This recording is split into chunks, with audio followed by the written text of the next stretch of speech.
মেয়েদের কোন অভ্যাসটা একদমই ভালো লাগে না? কিচ্ছু না, মেয়েদের একটা জন্মসূত্রে পাওয়া অভ্যাস, এটা আমার মারও আছে, এটা আমার বোনেরও আছে, এটা আমার বান্ধবীদেরও আছে।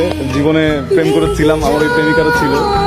যদি জিজ্ঞেস করা হয় হঠাৎ করে চুপ করে থাকে, চুপ করে থাকে, কোনো কথা বলে না। তখন গিয়ে যদি জিজ্ঞেস করি কি ব্যাপার, প্রবলেম, মানে এই কিছু না বলার পরে যদি কোনো পুরুষ মেনে নেয় যে আসলেই কিছু হয়নি, আর পুরুষটা যদি চুপ থাকে, ওর জীবন শেষ।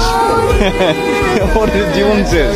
কখনো যদি কোনো মেয়ে, এটা আমার সকল পুরুষ ভাইদের জন্য বলছি, কখনো আপনার মা হতে পারে, বোন হতে পারে, স্ত্রী হতে পারে, প্রেমিকা হতে পারে, বান্ধবী হতে পারে, কখনো কোনো মেয়ে যদি দেখেন চুপ করে কোনো কর্নারে বসে আছে, আর আপনি তাকে যদি জিজ্ঞেস করেন যে কি হয়েছে, আর সে যদি বলে কিছুই হয়নি, বিশ্বাস করবেন না।